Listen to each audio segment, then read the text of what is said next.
फुक़हा फरमाते हैं कि ये हदीस में आता है कि जिसने 40 कदम तक मैयत को कंधा दिया, अल्लाह पाक उसके 40 कबायर गुनाह उसके माफ़ फरमा देते हैं। ये तो सरी हदीस है, इसमें कोई शक की गुंजाइश नहीं है। अब बाज़ फुक़हा फरमाते हैं कि उसका तरीक़ा क्या है, किस तरह आपने उठाना है और कब्रिस्तान जनाज़ागाह तक किस तरह पहुँचाना है। मन खमिला जवानिब सरी जानिबैन, ये हदीस के सही अल्फाज हैं।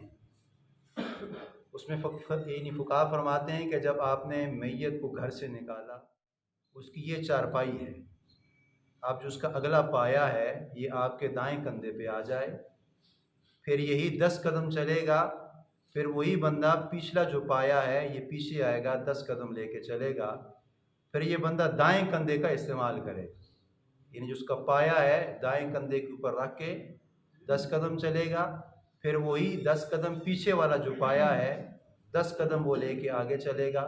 ये दायां कंधा पहले भी आ गया और दायां कंधा दूसरा भी आ गया, यानी जानिबैन, जानिबैन से चौरस भी मुराद है और जानिबैन से मुराद है अव्वल और पीछे वाला।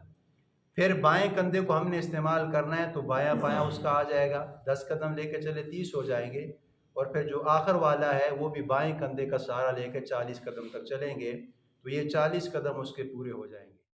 लेकिन अब इसमें हमने तरीक़ा देखना है, एक तरीक़ा है और एक रवाज है। जो सुन्नत तरीक़ा है, आजकल जो देवबंद वाले हजरात अगर इसको नहीं करते वो किसी बिना पे नहीं कर रहे। उसका मसला ये है कि अब उसमें दो सूरत हाल हैं। एक तो यही है कि आप देखते होते हैं अक्सर जनाज़ों में कि जब घर से जनाजा निकलता है तो उस वक़्त ये आवाज़ लगती है कि इमाम हजरात कहाँ हैं, मौली साहब किधर है।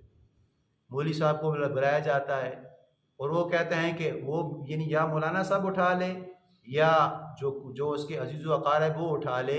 अब फिर मौलाना साहब को ये बावर किया जाता है कि आप कदम गिनें, तो मौलाना साहब फिर कदम गिनता है, 1 2 3 4 5 6 10 हो गए, हाँ जी अगले वाला पीछे आ जाए। फिर वो कदम गिनता है मौलाना साहब, फिर ये 20 हो गए, फिर चलते हैं जी, हाँ जी ये 30 हो गए, फिर रुको जी ये 40 हो गए। अब जब 40 कदम पूरे हो जाते हैं फिर मौलाना साहब को वहाँ पे रुकवा के ये कहा जाता है कि अब मैयत के हक़ में दुआ की जाए। पहला तरीका तो ये है कि इमाम साहब को नहीं कहना चाहिए। दूसरा तरीका ये है कि इमाम साहब जब 40 कदम मुकम्मल हो जाएं तो इमाम साहब उसको ठहराएगा भी नहीं।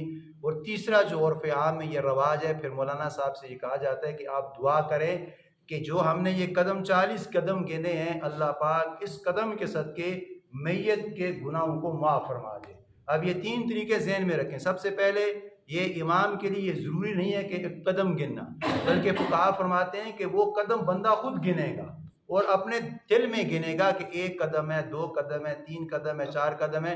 उसमें आलिम का गिनना, मौलाना साहब का गिनना ज़रूरी नहीं, बल्कि जिसने मन खामिल सरीर, जिसने खमल का मतलब उठाना, शरीर का मतलब है चारपाई, और चारपाई से मुराद है मैयत वाली चारपाई। जिसने मैयत की चारपाई को उठाया हुआ है वो कदम अपने दिल में खुद गिनेगा, 1 है, 2 है, 3 है, 4 है, 10, यानी वो कदम गिनेगा। गिनने के बाद वो खुद ही शुमार करेगा, 10 हो गए, 20 हो गए, 30 हो गए, 40 हो गए। और दूसरा फुक़हा फरमाते हैं कि इमाम फिर उसको रुका के अगर ये कहे या उसके मुक्तदी कहें या जो मैयत वाले हैं वो रसा है वो कहें कि आप इमाम साहब मैयत के हक़ में दुआ करें कि जो हमने 40 कदम गिने हैं इसका स्वाब मैयत को पहुँचा दें, तो फुक़हा फरमाते हैं कि दुआ करना वहाँ पे गलत है, इसलिए कि उसको स्वाब, मैयत को ये स्वाब नहीं मिल रहा। इसका स्वाब जो है, जो अल्लाह पाक गुनाह माफ़ फरमा रहा है, ये मैयत के गुनाह इससे माफ़ नहीं होंगे।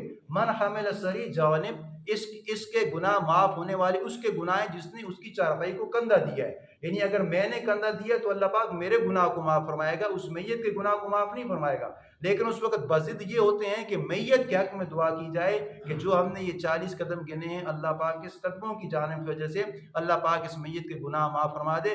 तो फुक़हा फरमाते हैं कि ये मैयत के हक़ में नहीं सिफारिश हो रही, बल्कि ये उसके हक़ में सिफारिश है, उसकी अल्लाह पाक गुनाह माफ़ फरमाएगा जिसने चारपाई को कंधा दिया है। तो इसमें आलम का गिनना, कदम गिनना भी ज़रूरी नहीं है, और आलम के लिए दुआ का कराना बज़िद ये भी ज़रूरी नहीं है, उसका दुआ का हुक्म ही नहीं बनता, इसलिए कि आपने चारपाई को उठाना है, 40 कदम पूरे हो गए फिर भी आपने आगे चलना है। क्या पता जनाज़ागाह 40 कदम से आगे भी हो, लेकिन एक शरीयत ने गुंजाइश रखी है।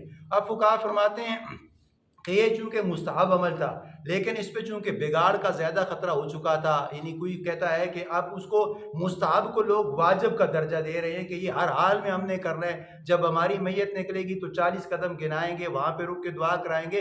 تو فقہا فرماتے ہیں کہ آپ اس مستحب عمل کو جب واجب میں لیا جائے گا تو پھر اس مستحب عمل کو چھوڑ کے اسی پہ عمل کیا جائے گا۔ جس نے بھی جنازہ اٹھا لیا اس کے لیے ثواب ہے، چاہے 10 قدم چل رہا ہے، 20 قدم چل رہا ہے، 40 قدم چل رہا ہے۔ جس نے 40 قدم تک سہارا دیا اس کے لیے تو جو حدیث میں فضائل ہیں وہ تو اس کو مل کے رہیں گے، لیکن جو تھوڑا سا، جس نے بھی تھوڑا سہارا دیا، 2 قدم دے دیا، 1 قدم دے دی، یا چارپائی کو ہاتھ لگا لیا، تو اللہ سے امید ہے کہ اللہ پاک اس کو بھی معاف فرما دیں گے گناہ، یا اگر معاف نہ بھی ہوئے گناہ کا سارا لیکن ثواب کے زمرے میں وہ بالحال ہر حال میں آئے گا۔ اللہ سے دعا ہے کہ اللہ تعالیٰ ہمیں ہر کام اتباع نصیب